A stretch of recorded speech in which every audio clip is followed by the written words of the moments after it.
So hello, everyone. Welcome. My name is Idalin Bobé, and I'm a technologist at ThoughtWorks. I'm super passionate about social justice and technology and have been pursuing this initiative for 6 years. And I'm very humbled and grateful to be here today just to share my story, to say where I come from, and to speak on the story of Ferguson and how you can get involved. So definitely thank you, Alex Miller and Strange Loop, for having me, because to have an Afro-Latina, someone who's Black and Puerto Rican, to be here and to speaking to you, and a woman is very powerful at a tech conference. So shout out to y'all. Thank you.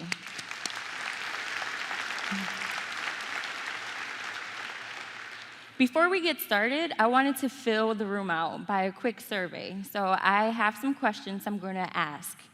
If any of these questions pertain to you and there's a yes, just raise your hand. And then after each question, we'll put our hands down. Cool with y'all? Dope. So raise your hand if you went to college. Whoa, and that's a lot of hands. Awesome. Down. Raise your hand if your parents went to college. Raise your hand if you have ever been harassed or targeted by the police. Raise your hand if you had a computer in your home growing up. Raise your hand if you had ever had raise your hand if you ever had to change your birth name to get a job.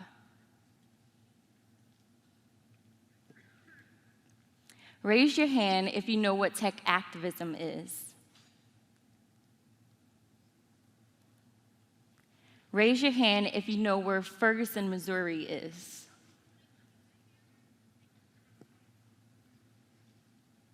Thank you for participating in that. In these next stories that I will share, I'll provide more context to those questions.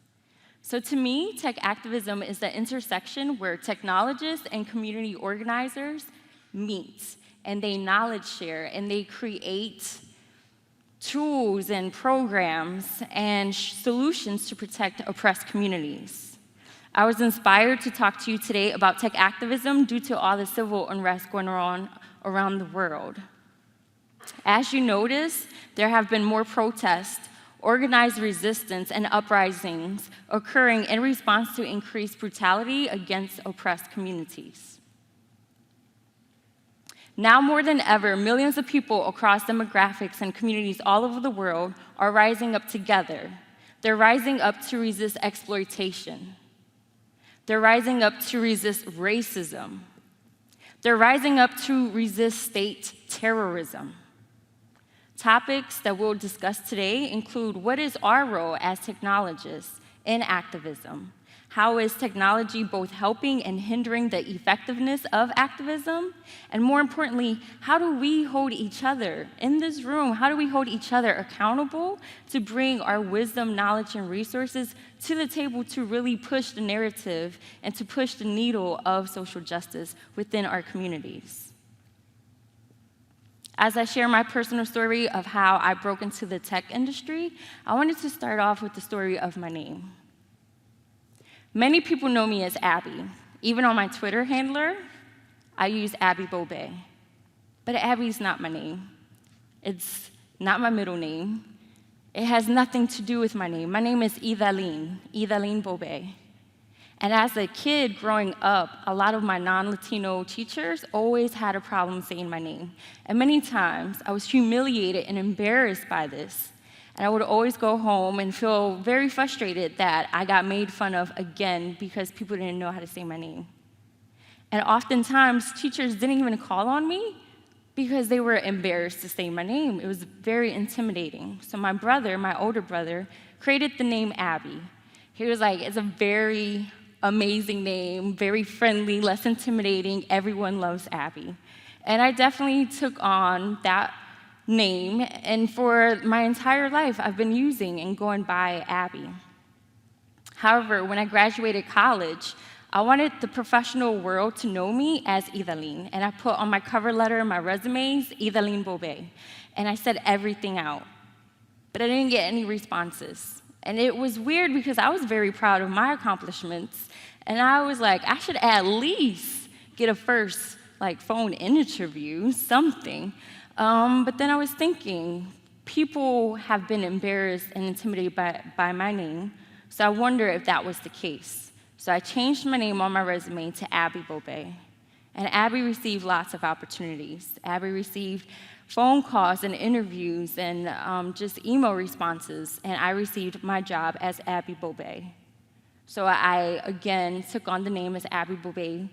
But today, as I stand before you as a 31-year-old woman, I want to use my name, Idalin. Idalin is tied to my culture.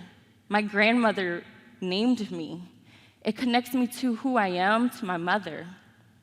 But I understand that some cultures, in the times that we live, are more often valued than others.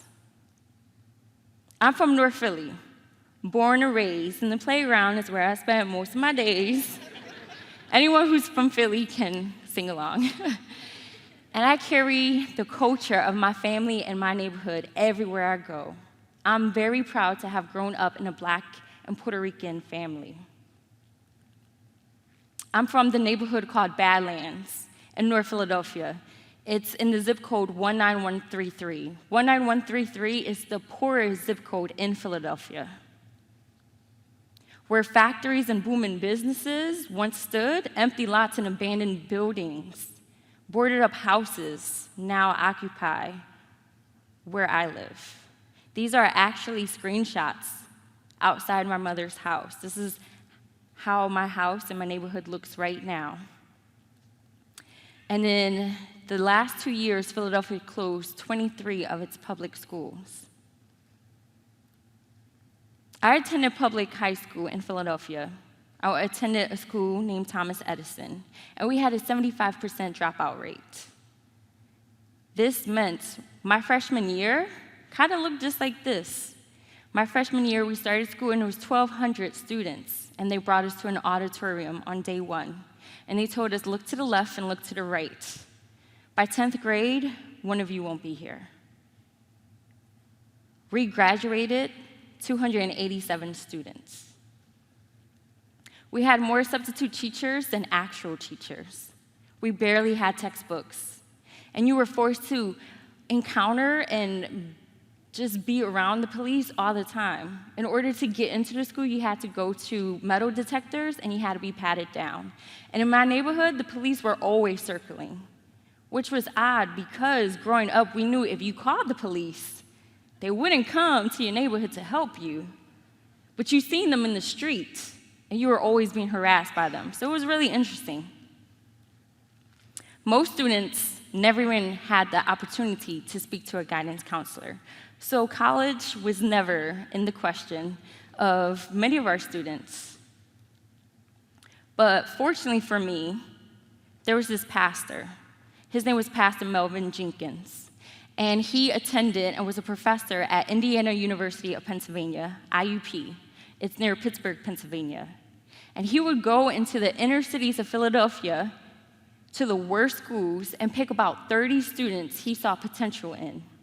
So a student like myself, he pulled up my grades and like, Abby, on paper, you're like the worst students.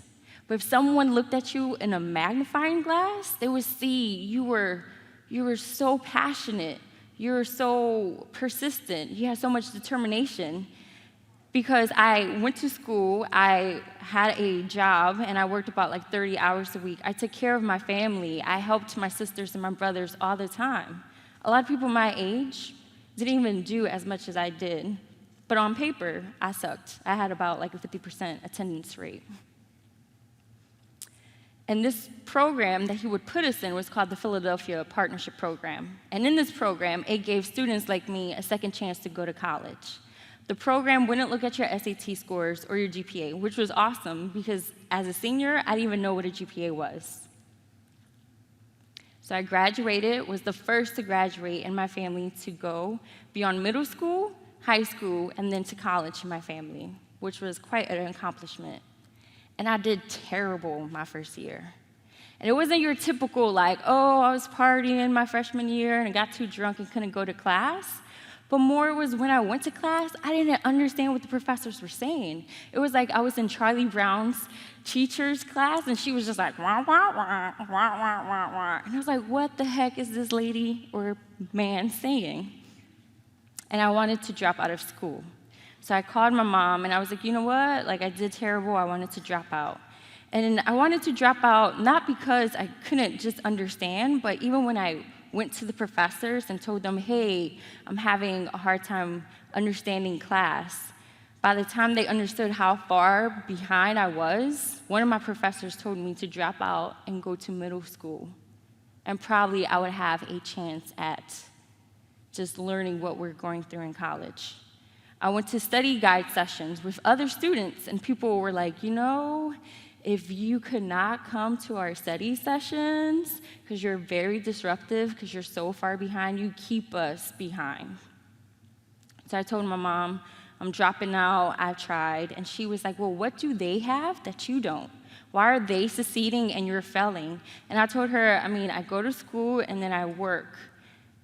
And after work, I come home late at night, and it's too late to walk to a computer lab. But other students, if they go into their rooms, they have their computers and laptops. I didn't have one.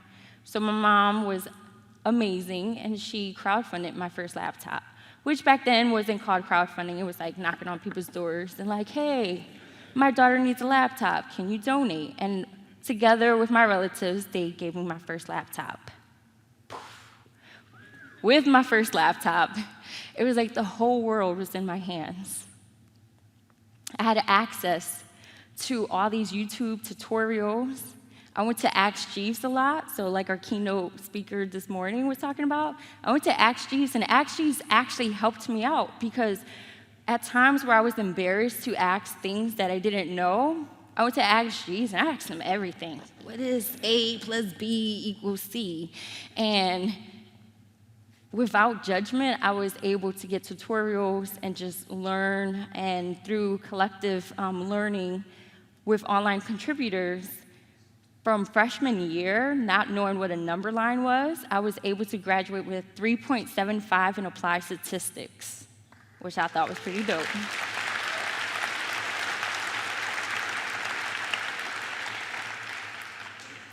I ended up graduating college with a marketing degree and applied statistics, really because I wanted to change the stories and the content and the narrative being fed into people in my community, into youth in my high school. And I wanted to challenge the statistics because honestly, still to today, where do they survey these people at? They never go to my hood and survey us. So I've always been interested in challenging the statistics that's out there about Black and Puerto Ricans. When I graduated college, I had a full-time offer at a corporate job. I was doing marketing analyst at Super Valley, which is a food retailer, and I was working in the greater Philadelphia area. I was making more than my mom, dad, and grandmom combined. So I was very happy. Even though it wasn't a lot, I was only making $50,000. To me, it was like baller alert. And I was able to help my family with a whole bunch of stuff.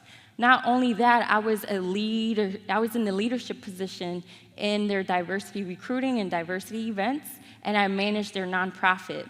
And with their nonprofit, we were able to donate $1 million to other nonprofits all around the greater Philadelphia area. And I thought this was amazing. But after my third year of doing it, it felt like I was passing out Band-Aids to my community. Like, oh, here's a Band-Aid about diversity. And although this nonprofit is struggling with homelessness, here's $1,000. And it didn't feel right. I was thinking and reflecting in my life, like, what happened in my life that changed my trajectory? And how can I bring that same impact to other people's lives? And to me, it was the power of a laptop. So I went on Google, because then Ask Jeeves wasn't as cool. And I went on Google, and I was like, how do I get into the tech industry? And where is it? And seriously, I found out through Google that the technology industry was booming in Silicon Valley. And I was like, boom, I'm going there. And my mom was like, "You're crazy. You have a great job. It's 2009. It's the Great Recession. Why would you leave your job to go into an industry you have no connections in?" And I told her, "Don't worry, Mom. I got this, because this is bigger than me." And I packed my car, not with clothes, but a year full of food supplies, because I told her at least I wouldn't starve as I'm out in my mission. And I literally had a 30-pound bag of rice and Goya beans. And if you're Puerto Rican or from the islands, you know Goya is like you live and die by it. And I drove out to Silicon Valley. My first year wasn't as seamlessly as I thought it would be, and I did struggle. I had a couch surf and was a little homeless throughout my first year. And then I applied and got into an MBA program. I went to the MBA program in Oakland, California at Mills College, and I studied social impact. And in this program, I was able to also study computer science. Now, I never knew I knew how to code. I thought this was something, other people did. And when I was in my class, I had a professor. She was at MIT. She did her MIT master's in, computer science master's in MIT, and she was super badass, and she was very disciplined. And I ended up being the second best in the class, which I thought was amazing, because once again, I didn't know I could do this because I never had the opportunity to these education programs. And together with my MBA and with computer science, I thought, hey, I could create a proposal, and I submitted the proposal to the whole global case competition, where I wanted to introduce human-centered design, tech training courses to communities that needed it the most, and together really just end poverty.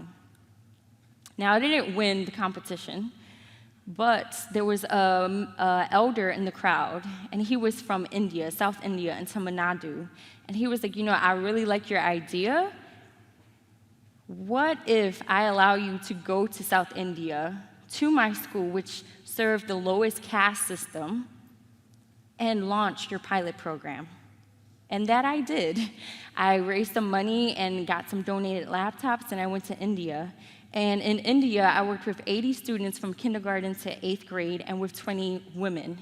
And they were teachers. And together, we created a program where we taught computer applications, so just regular Microsoft, Excel, different applications like that, and combined it with their agriculture needs. And it was a pretty dope program. Around the same time, I met the founder of Black Girls Code, Kimberly Bryant.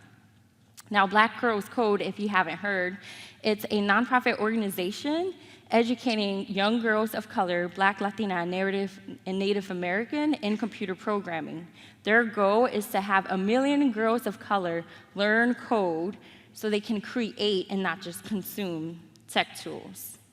And it was amazing. I went to Kimberly and I was like, hey, your mission is exactly what I want to do in life. Can I join your team? And she was like, sure, I have no money, so if you're willing to do it for free, we could change the world. And I was like, badass, I'm right with you. And from 2011, we worked with 15 girls. And 2 years later, we served over 2,000 girls in our program.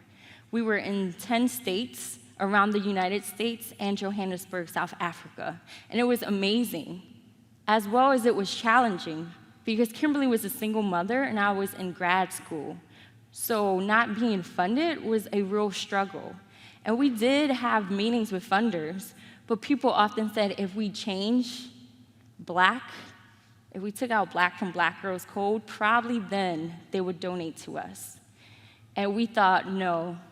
We knew Black Girls Code was an affirmation.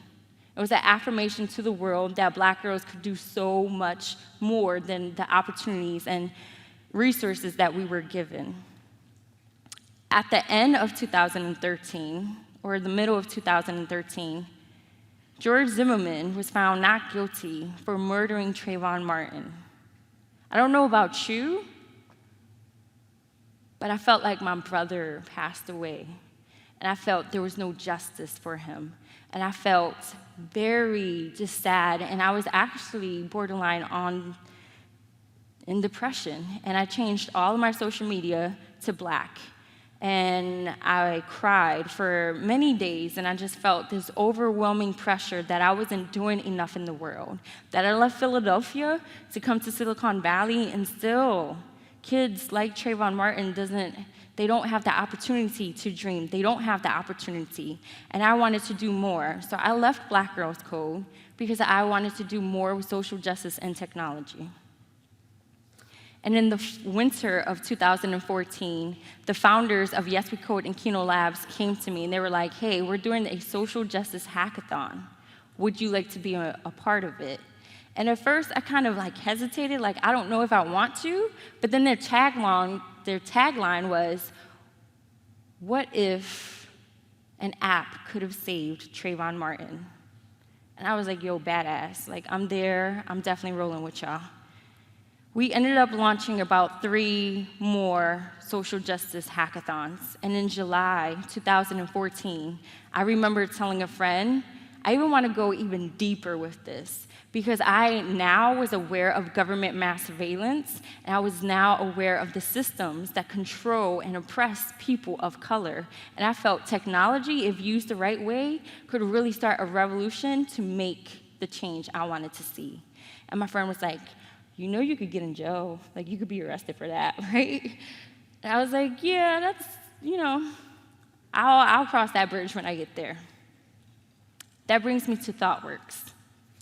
ThoughtWorks, in case you don't know, is a global IT consulting firm filled with socially conscious coders who are passionate about technology, as well as using tech to solve social problems. Now, I felt this would be a great opportunity for me to knowledge share and learn from the best technologists in the world, and then afterwards go home and work on social justice projects.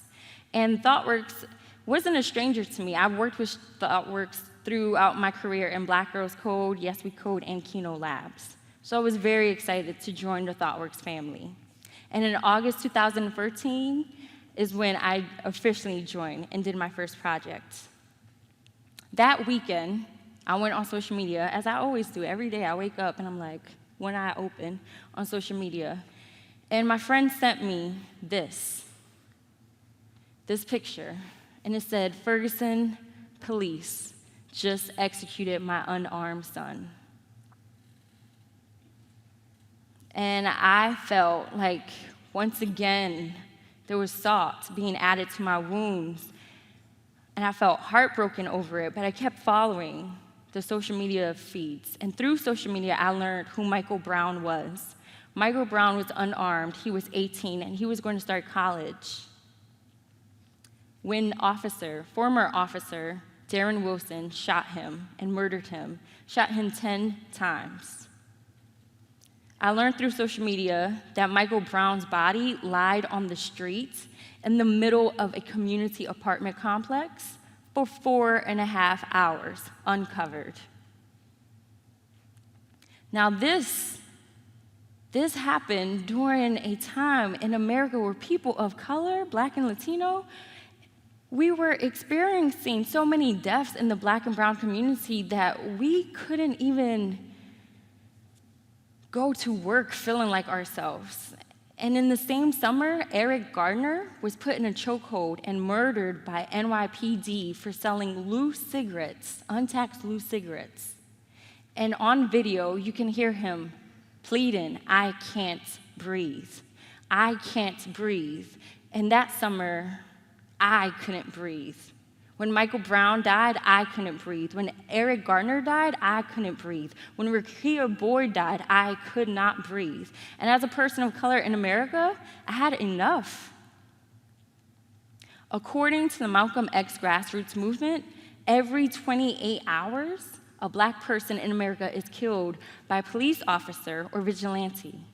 And according to Rosa Clemente, who is a very strong activist in this movement, she says if you add Latinos or undocumented immigrants, this number might jump to every 14 hours.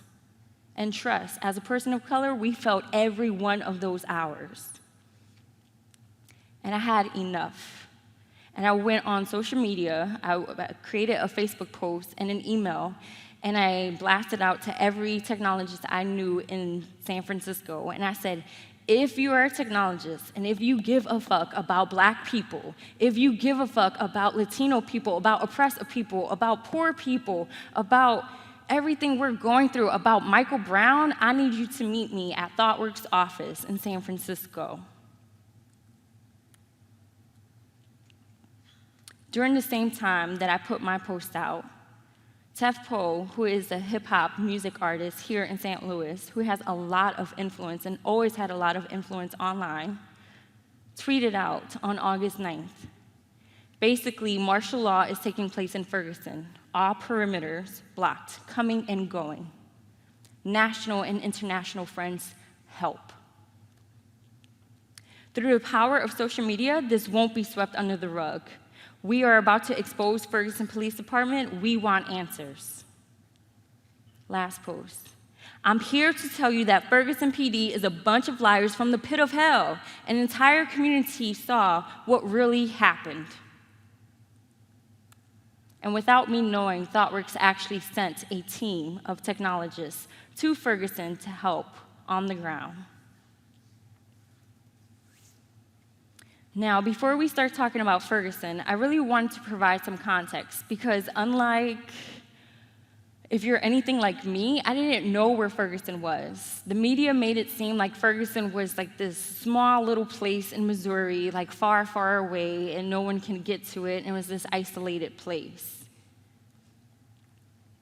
So I put up this map because this entire thing is St. Louis County, and Ferguson is St. Louis County. And activists everywhere wanted people to know Ferguson was not isolated. Ferguson was St. Louis, and the cop culture that was in Ferguson was the same culture all over St. Louis County and city. Despite making up of 67% of the population, African Americans accounted for 85% of traffic stops, 90% of citations, and 93% of arrests from 2012 to 2014. Some examples of the unjust and harsh arrests of citations include once a Black woman was arrested twice, spent 6 days in jail, and was paid $550 to a city court, all because she parked her car illegally in 2007. In 2014, she still owed $514. Another harsh citation was people in Ferguson had to pay a $531 fine for having their grass too high. That's pretty unfair. According to the Department of Justice report, Ferguson police and court officials were focused on generating revenue from Ferguson fines. In one quarter, they made over $17,000 than any other quarter. Now, this is the kicker. Ferguson is only one of 92 municipalities in St. Louis County. Seriously, if you're in Ferguson and you cross the street, you're in another municipality. So you're always being harassed. And how Ferguson is set up, it's broken up, it's very segregated. One part is white, one part is Black. On South Florissant, with the Ferguson Police Department, that's your white town. And West Florissant, where Michael Brown was shot and murdered, is your Black town. And if you understand that before going into the story of Michael Brown, then you can understand why people in St. Louis demanded answers. They were sick and tired of being harassed, and they wanted to know, why was Michael Brown murdered? Why did he deserve to die? But instead of providing the people with answers, they used tear gas, brought dogs, and militarized police to silence the people. People who had their hands up and was walking around with signs. At most that they did was block the streets or go to Ferguson Police Department and demanded answers. The conversation on Twitter moved from why did Mike Brown deserve to die, why was he murdered, to why are we using militarized police, and why are they abusing people?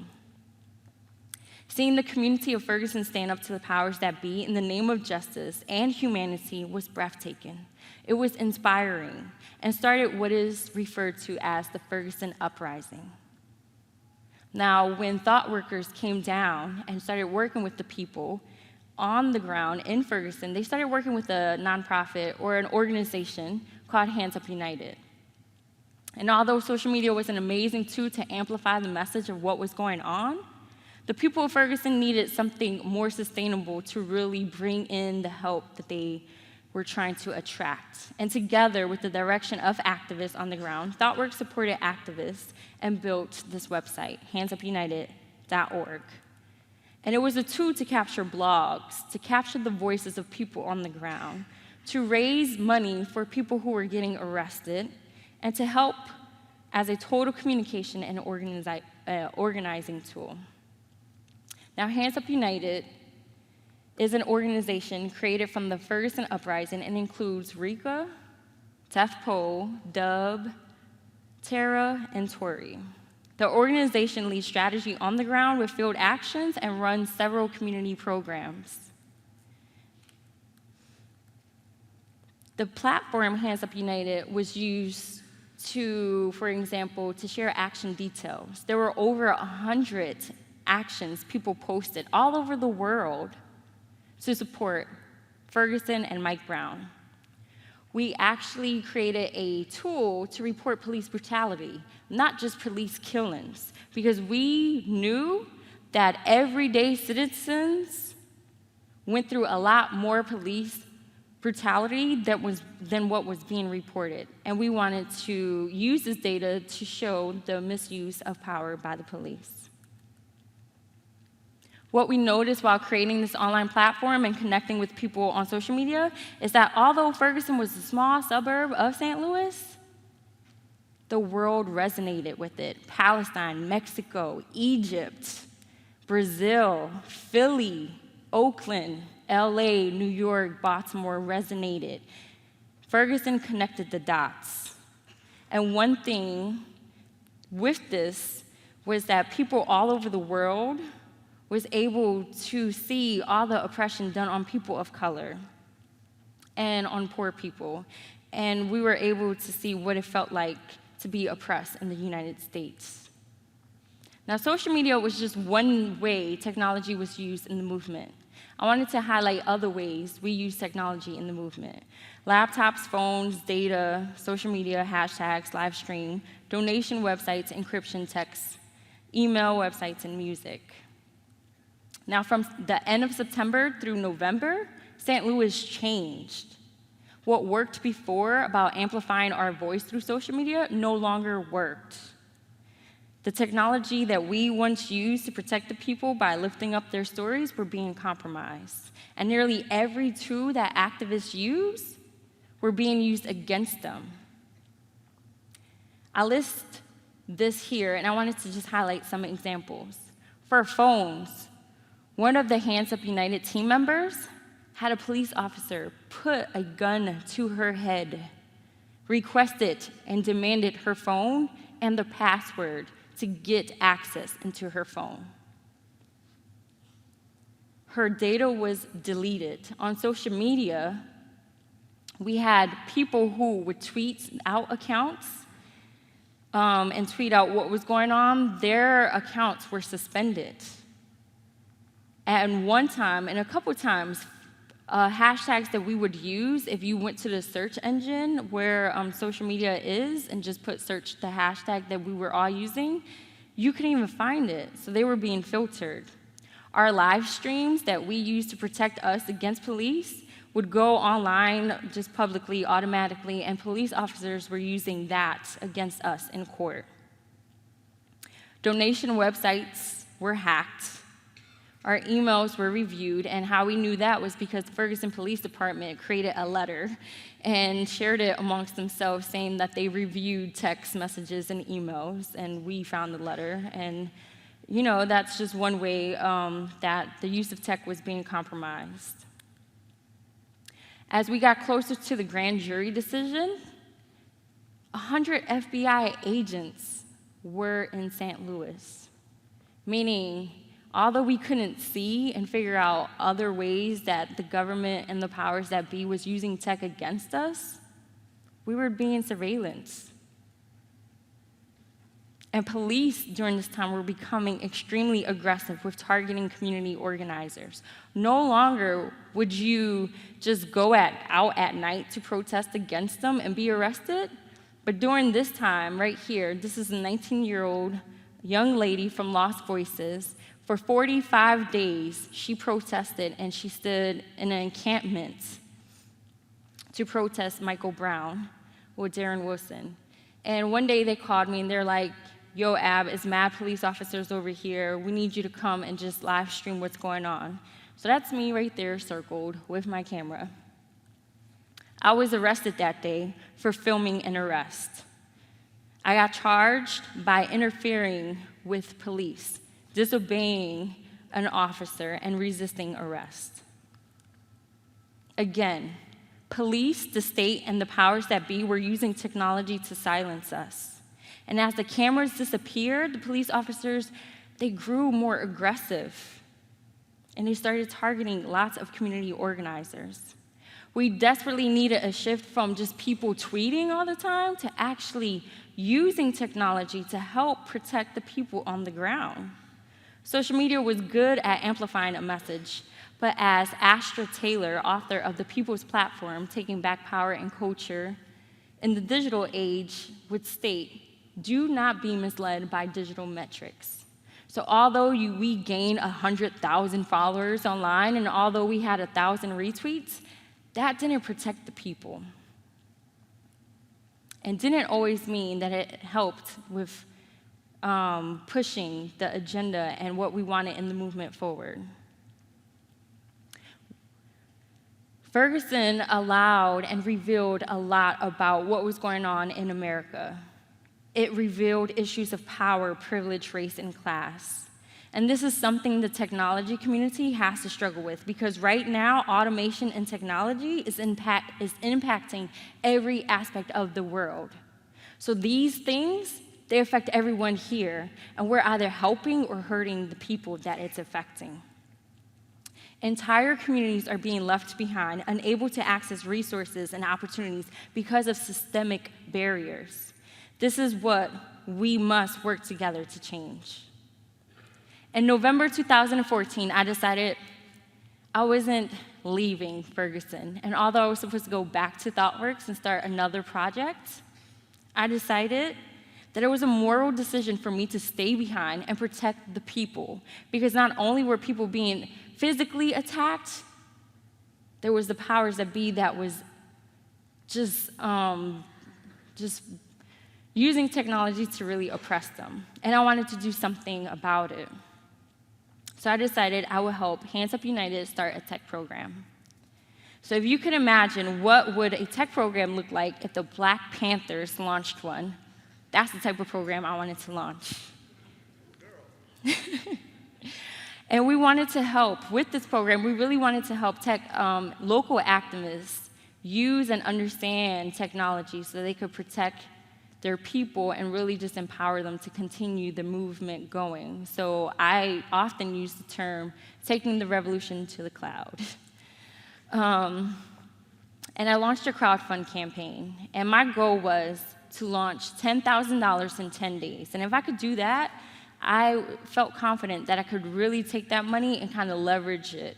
And at the end of 10 days, not only did I raise $10,000, I raised $10,000 and had organizations like ThoughtWorks who donated 30 laptops so we could start our own computer lab here in Ferguson, Missouri, which was amazing. We named the program Roy Clay Sr. Roy Clay Sr. is a man who was born in Ferguson and considered to be the Black godfather of Silicon Valley. As a teen, he too was harassed by Ferguson police. One day after work, it was 5:10 p.m., he wanted to go to the store and get a soda. And Ferguson police pulled him over, snatched him up, threw him in the car, and drove him to a body of water. He thought they were going to kill him that day. They let him go, and they were like, "Nigger, never come back to Ferguson." During this time, Roy Clay Sr. felt a lot of just, like life was very hard. All he did was be outside at 5:10. Back then, if you were a black person, you could not be outside in Ferguson past 5 p.m. But he continued his studies and was amongst the first black student to go and graduate from St. Louis University. When he graduated, employers told him, "We don't hire professional Negroes." So he had to get a job as a teacher.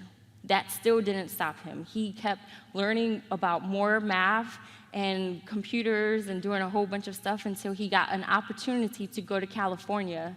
And in California, he was able to create and work with HP to create their first laptop.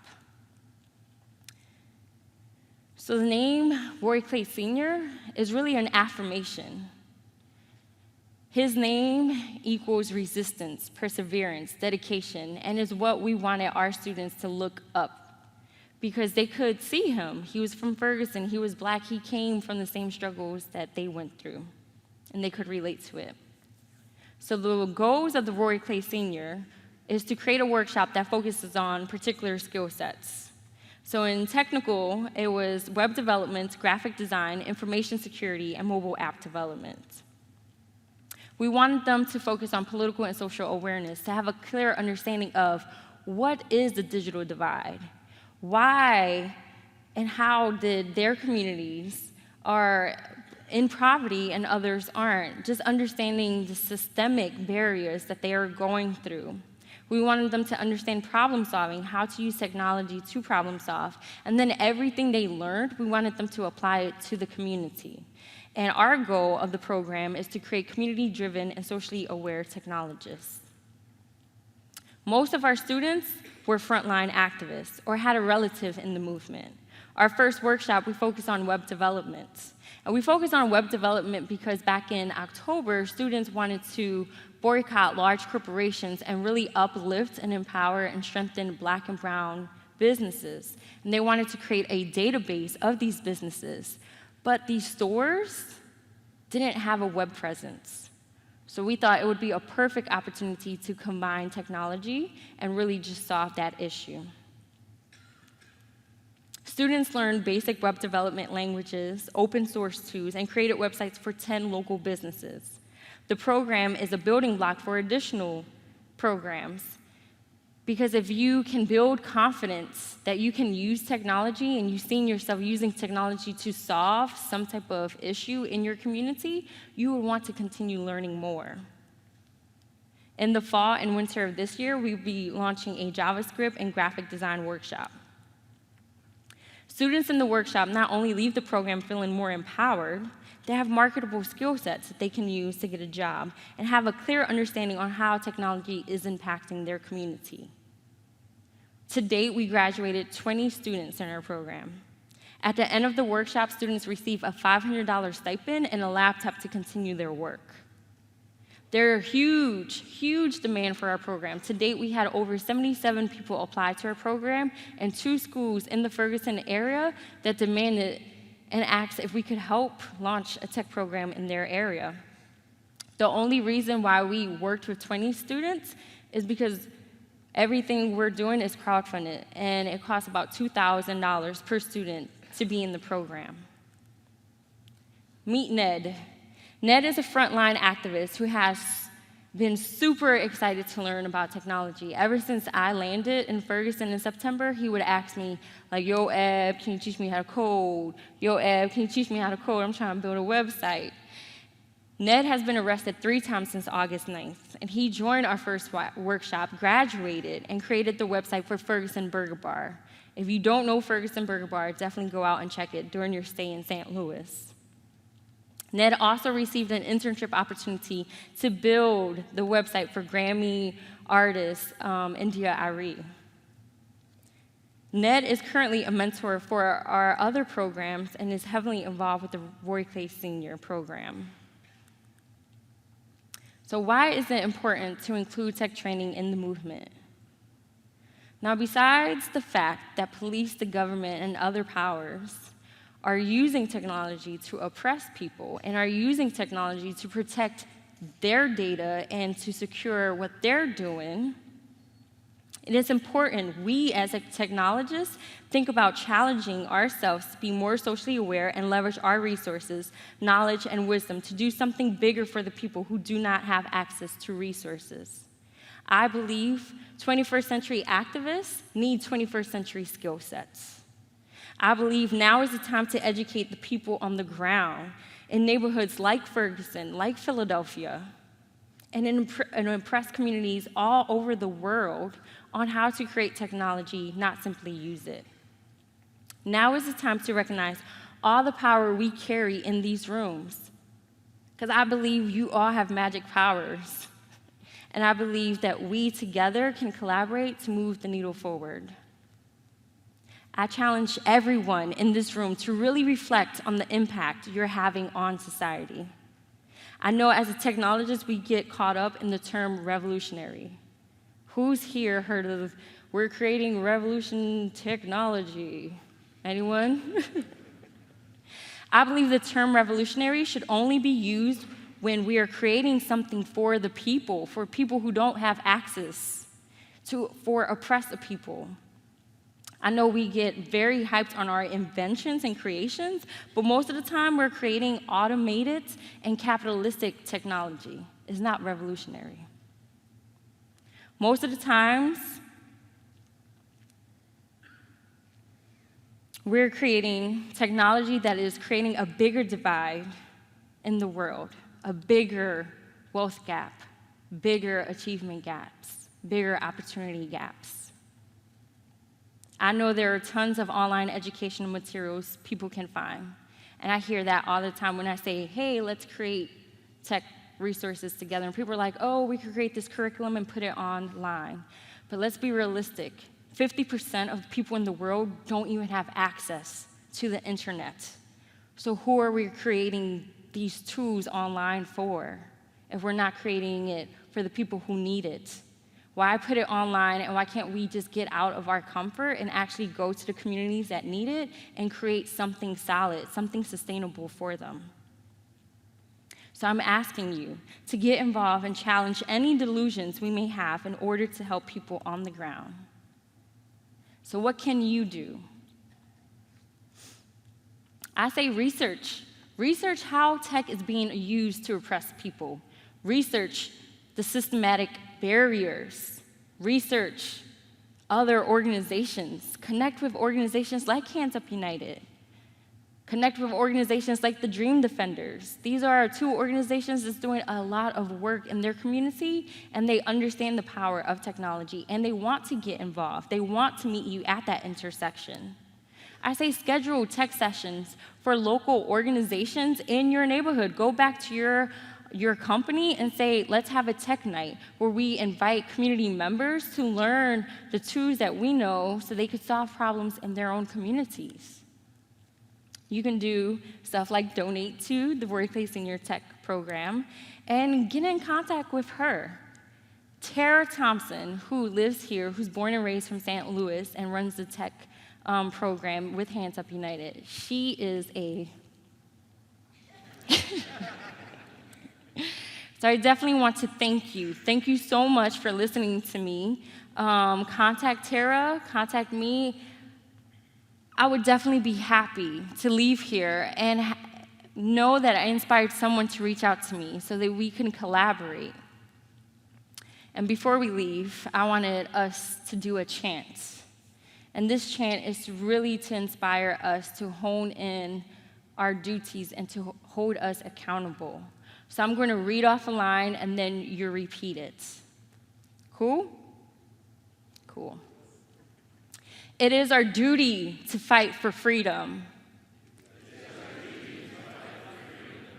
It is our duty to win. We must love and protect one another. We have nothing to lose but our chains. So I'm going to do that one more time because I felt people were sleeping. It is our duty to fight for freedom. It is our duty to win. We must love and protect one another. We have nothing to lose but our chains.